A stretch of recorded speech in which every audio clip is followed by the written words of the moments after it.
Ini soal berapa? 17-18, Bang. Oh, 17-18. Udah bahas ya, Bang?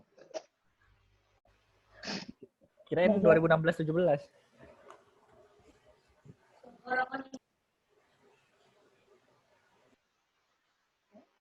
Udah kelihatan nih?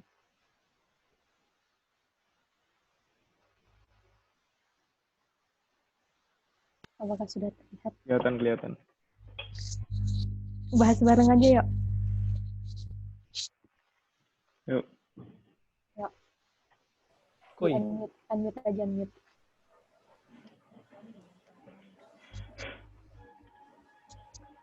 John, unmute John. Isi.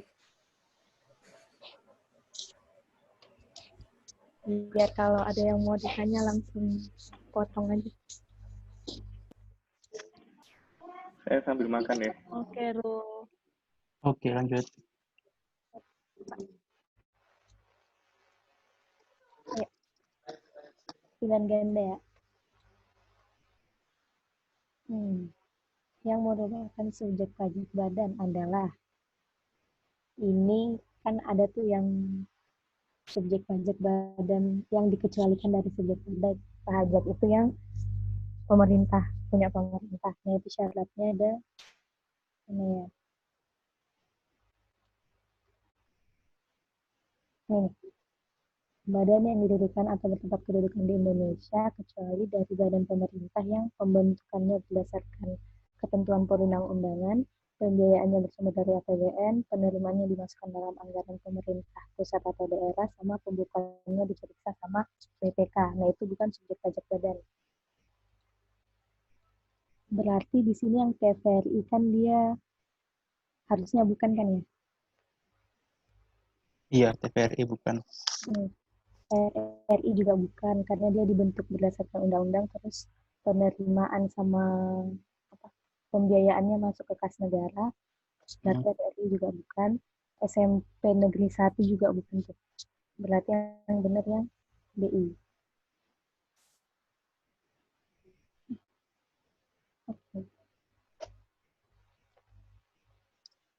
Oke, nomor 2. Rabobank adalah penyedia jasa keuangan di Belanda. Salah satu perusahaan di Indonesia yang termasuk dalam grup tersebut adalah PT Bank Rabobank Indonesia. PT Bank Rabobank Indonesia berstatus, nah karena dia sudah ada namanya PT, otomatis dia adalah subjek pajak badan. Karena kalau PT berarti kan dia didirikan atau bertempat kedudukan di Indonesia.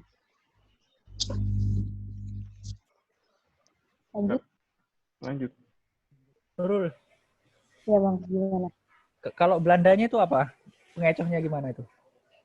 Berarti kan dia ceritanya Belanda, terus dia punya buka cabang di sini. Tapi dia buka badan sendiri menjadi namanya PT. Oh, berarti bukan BUT ya? Bukan, kalau dia nggak ada nama tulisan PT-nya, dia bisa jadi BUT. Oh iya, siap.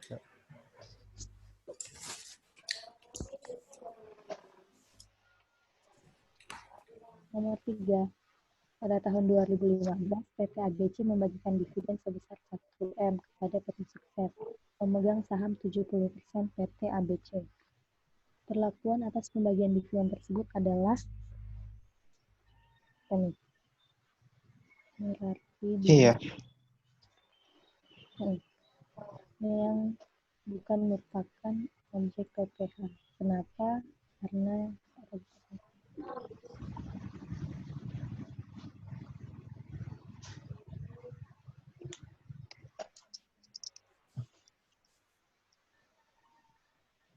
ini dividen juga kayaknya dari soal 17-18 sama soal tahun lalu masuk. Nah, yang perlu diperhatikan untuk dividen itu ini. Kalau pemegang sahamnya PT, terus kepemilikan sahamnya 25% atau lebih, dia udah bukan objek pajak. Kayak yang di soal nomor 3 ini. Kan dia kepemilikannya 70% tuh. Berarti bagi investor dia bukan objek pajak. Kenapa?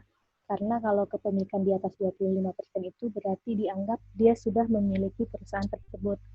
Nah, jadi atas si laba perusahaan itu, dia kan udah dikenai PPh badan tuh. Jadi nggak perlu lagi dikenain di sebagai penerima dividennya. Nah, kalau kepemilikan sahamnya di bawah 25%, misalnya di soal ini diganti 20%, berarti dia objek pajak, tapi tidak final kalau yang menerima badan. Dia masuknya di PPh pasal 23, 15%. Betul? Betul. Oh, dividen berarti bukan final ya? Kalau yang menerima badan nggak final, Bang. Oh, iya, iya. Itu yang masuk pasal Ingat aja 23 bukan? di pemegang sahamnya. 23 yang 15%. Kalau yang orang pribadi baru final 4 ayat 2. 10% ya? Berapa? Yang final? Ya udah deh final ya. Pokoknya final. Pasal 23 berapa persen? 15. Kalau di bawah 25% ya. Lanjut, nomor 4. PTX memiliki 2 jenis usaha, yaitu konstruksi dan perdagangan alat berat. Omset kedua jenis usaha tersebut masing-masing mencapai 60 M pada tahun lalu. Karena kesalahan perhitungan, usaha konstruksi tahun ini mengalami kerugian, sedangkan usaha perdagangan alat berat mendapatkan keuntungan. Kenyataan berikut yang benar. Dia kan 2 jenis usaha nih, konstruksi sama perdagangan alat berat. Konstruksinya kan dia kena PPh final kan ya. Nah, yang perdagangan alat berat ini berarti untuk hitung PPh badan yang benar adalah step 1 yang A. Dihitung dari keuntungan usaha perdagangan setelah dikurangi kerugian usaha konstruksi. Sebenarnya bisa dikurangi sama penghasilan lain, cuman karena penghasilan lainnya ini dari usaha konstruksi yang berarti final, berarti dia harusnya nggak boleh dikurangi. Berarti yang A salah. Yang finalnya nggak boleh dikurangin. Terus yang B, dihitung dari nilai keuntungan usaha perdagangan dan penjualan konstruksi tanpa dikurangi biaya konstruksi. Ini juga salah karena kalau penghasilan final ya udah penghasilannya nggak digabungin, terus biayanya nggak boleh dikurangin. Jadi yang C, dihitung dari keuntungan usaha perdagangan saja. Nah, ini benar karena memang cuman itu yang nggak final. Yang D, tidak ada PPh badan terutang, salah karena dia ada omset 60 M di tahun tersebut. Yang B kenapa enggak, Rul? Udah datang Bapak. Yang B, karena digabungin ke grupnya. Oh iya. Diikutin. Pokoknya kalau dia gabung final sama nggak final, yang finalnya itu penghasilannya nggak boleh ditambah, terus biayanya ataupun kerugiannya nggak boleh dikurangin. Ya udah kalau final sendiri. Gimana Bang? Kalau salah perhitungan nggak ngaruh kan ya itu, maksudnya bukan titik poinnya kan, kesalahan perhitungan itu ya, bukan ya? Titik poinnya di sini yang ini nih, usaha konstruksi mengalami kerugian. Oh ya di situ ya. Misalnya mau nanya, usaha konstruksi ini kerugiannya boleh dikurangin apa enggak? Intinya sih itu.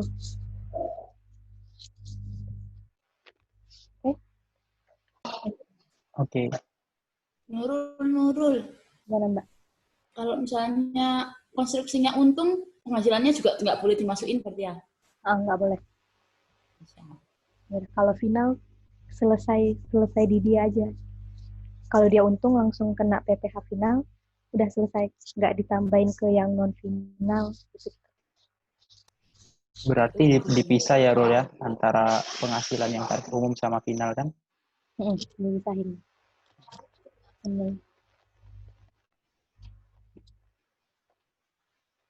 Nomor 5.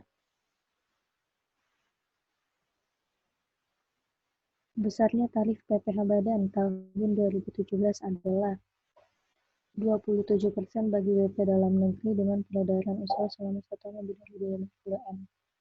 Ini salah kan ya, harusnya 25%. Terus yang B, 0,5% bagi wajib pajak UMKM dan bersifat final. Ini 2017 belum kepake kan ya, yang 0,5-nya. Masih yang 1%. Iya. Jadi ini juga salah. Terus yang C, tarif efektif 25% bagi wajib pajak dengan peredaran usaha selama 1 tahun sebesar 25 M. Dia kalau sebesar 25 M, berarti kan dia dapat kombinasi tuh. Yang 4,8 M-nya dapat 50% kali 25, terus yang sisanya baru 25%. Berarti jawabannya yang D. Apakah ada pertanyaan?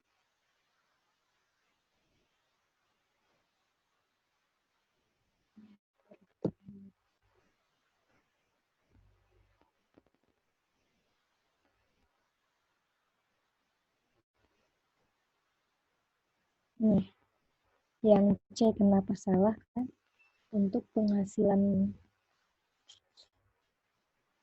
kena pajak dari 4,8 M sampai di bawah 50 M, dia itu dapat pasal 31E tapi kombinasi. Jadi atas 4,8 M-nya dia 50% kali 25, terus sisanya baru dapat 25%. Gitu. Lanjut. Nomor 6. Fasilitas pengurangan tarif sebesar 50% sesuai pasal 31E Undang-Undang PPh dapat didapatkan oleh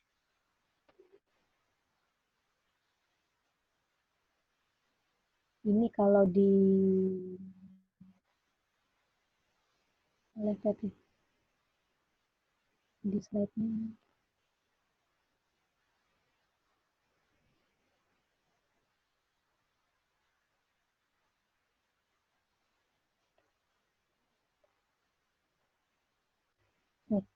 Pasal 31E itu untuk badan dalam negeri dengan peredaran bruto di bawah 50 M. Berarti jawaban yang benar yang B, PT. Kalau BUT nggak boleh, yang pribadi bukan badan,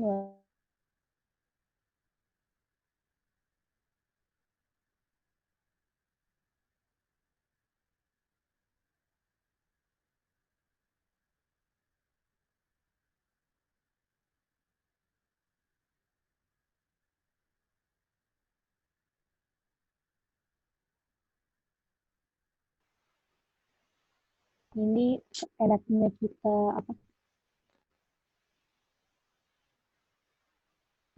online, ujian online karena masih bisa nyari di sini di PPT. Mohon maaf, bisa diulang dulu. Mati lampu dulu. Aduh. Nyampe yang TUT tadi, setelah PT. Nomor 7 berarti Bang. 66.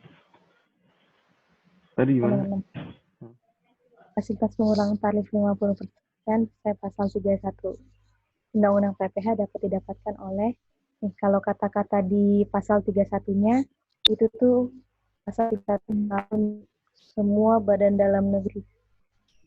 Kalau yang selain PT gimana, Ru? Kalau Ada selain PT ketentuan yang nggak lain dapat, nggak? dia pakai tarif pasal 17. Kayak Langsung. BUT ini, dia langsung 25%. Siap. Oke.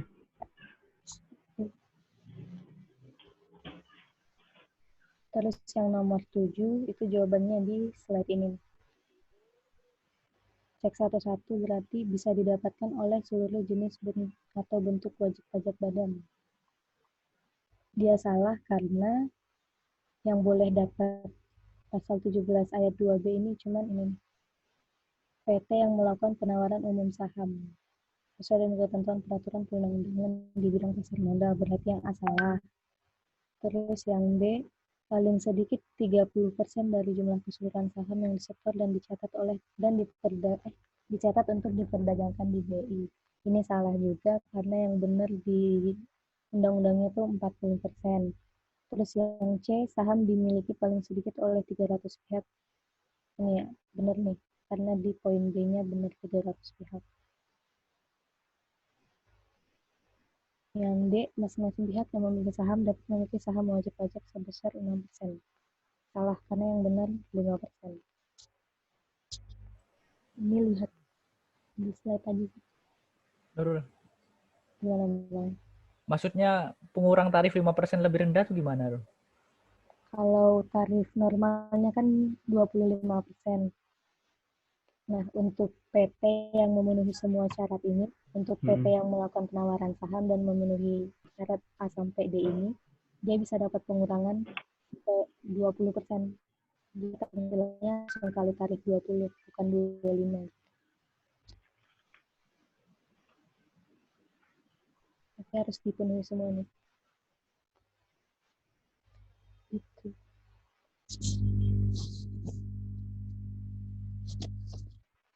Jadi yang kegiatannya dalam penawaran saham aja ya khususnya ya? Oh iya. Lanjut yang nomor 8. Pemotongan atau pemungutan pajak yang dapat dikreditkan bagi wajib pajak badan adalah yang dapat dikreditkan kan berarti yang nggak final. Nah, yang A, pemotongan PPh karena menyewakan ruko ini salah karena sewa ruko masuk ke sewa tanah atau bangunan yang sifatnya final. Terus yang B, pemotongan PPh atas penghasilan bunga deposito ini juga salah. Kan ya, bunga deposito kan final juga. Terus pemotongan PPh pasal 22 penyalur BBM ini juga final. Penyalur BBM. Terus pemotongan pajak penghasilan di luar negeri ini benar.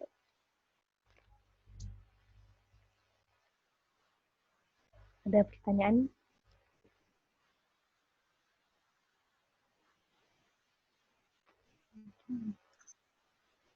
Lanjut.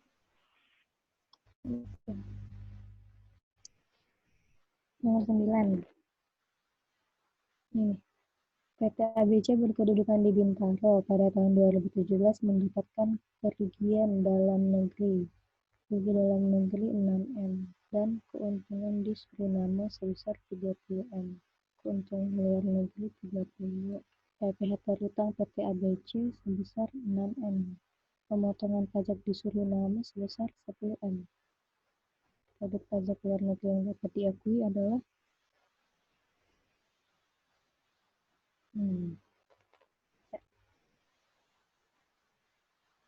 ini berarti kan kita ngitung untuk kredit pajak luar negeri kan ada 3 cara tuh. Terus 3 kali. Yang pertama pakai tarif PBB. Tarif PBB di situ nggak ada di soal. Terus yang kedua pakai yang sudah dipotong di luar negeri. Terus yang ketiga pakai yang cara perhitungan itu.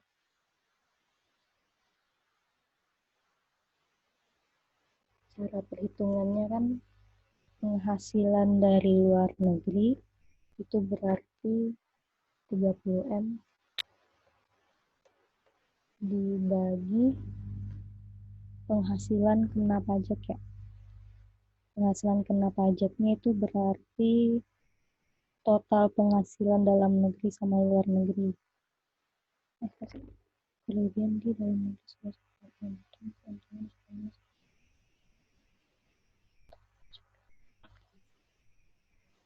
Dia rugi ya. Rugi. Berarti 30 aja Jon yang Suriname aja.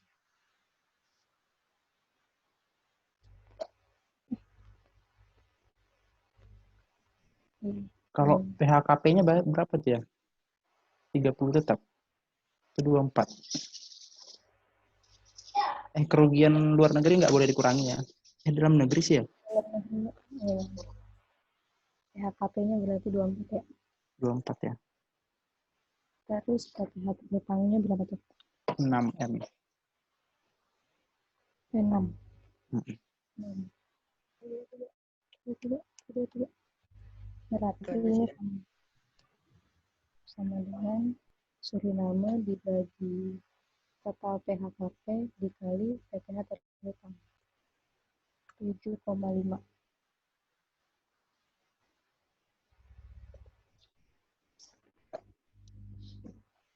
Nurul, Gimana?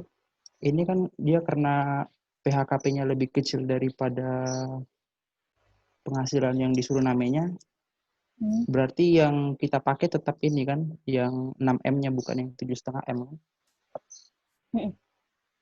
Ini kan setelah kita ngitung juga 7,5M. Iya, lebih gede ya. Ya. Berarti kan tarif PBB nggak ada nih. X. Yang sudah dipotong di luar negeri tadi berapa? 10M. Setelah kita hitung, dia dapat 7,5.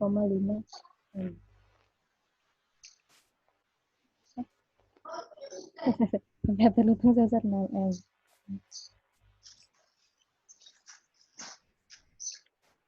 Ini nih harusnya kenapa berhenti kan?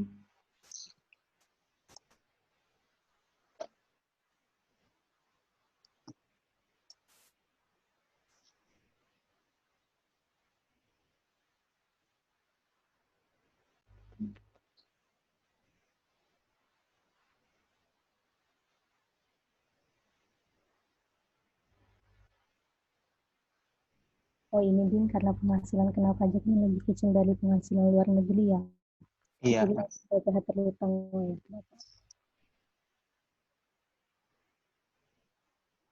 Berarti nggak perlu ngitung ulang sebenarnya.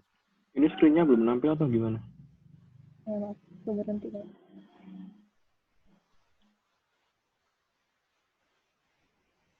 Udah. Sudah. Oke. Berarti salah nih. Nggak perlu ngitung gini. Kenapa? Karena penghasilan kena pajaknya itu sebesar 24M dari 30M dikurang 6M. 24 itu gimana sih nulisnya?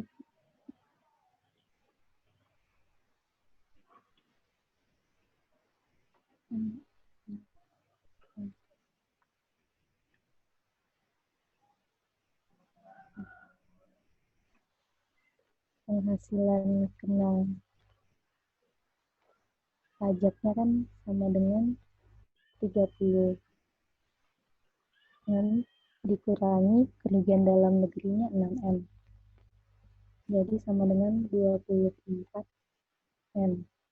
Terus penghasilan dari luar negeri itu sama dengan 30M. Karena gedean penghasilan luar negeri daripada penghasilan kena pajak, berarti yang dapat dikreditkan itu cuma sebesar PPh terhutangnya yang 6M ini. Gitu.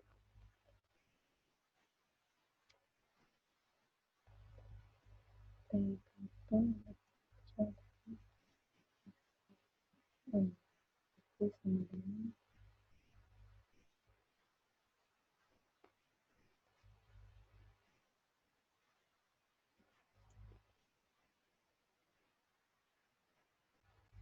gitu ya. Kalau yang lebih gede yang PKP-nya berarti kita Kalau masukinnya lebih gedean PKP-nya berarti kita ngitung kayak tadi. Kayak gini. Yang 7,5 yang diambil.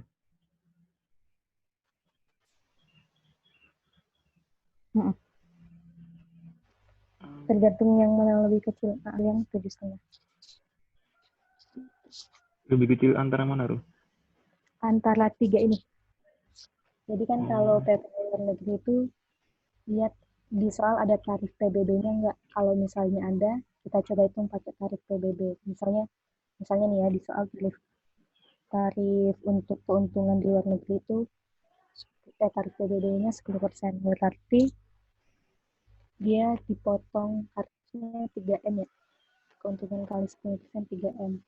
Terus yang sudah dipotongnya 10M. Berdasarkan cara ngitung kita 7,5M. Nah, yang boleh dikreditkan yang sebesar tarif PBB ini yang 3M. Karena dia yang paling kecil. Gitu. Untuk kredit pajak luar negeri. 7,5 tadi dari 30 dibagi 24 dikali 6. Salah sama 7,5 ini dapat dari penghasilan luar negeri dibagi penghasilan kena pajak dalam dan luar negeri dikali PPh terlebih. Terus perhitungannya gini. Siap? Oke. Rul tanya, kalau ya itu ada kidding benar. Apa? Mana sih nggak paham. Rul. Itu kok bisa 7,5 Rul? Bukan 37,5 ya? Kan penghasilan luar negeri dibagi PHKP kan? Rumus kayaknya, Ruh. Itu dikurung dulu. Kan PHKP-nya Enggak sih, udah bener kok. Udah bener. PHKP-nya kan 24 juta. 24 miliar. Berarti kan 30M dibagi 24 miliar kan? Terus Dikali 3 miliar. dikali PPh terhutang. PPh terhutangnya enggak 50% kali 25%. Kan udah ada di soal nih. Oh iya. PPh terhutang sebesar 6M. Jadi langsung Oh iya juga ya. Apa yang dicari ya? Oke.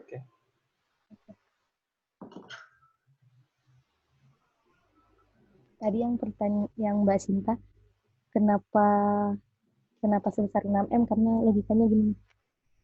Kan dia penghasilan kena pajaknya 24M nih. Karena ada rugi di Indonesia. Terus penghasilan dari luar negerinya 30M. Nah, kan gedean yang dari luar negeri itu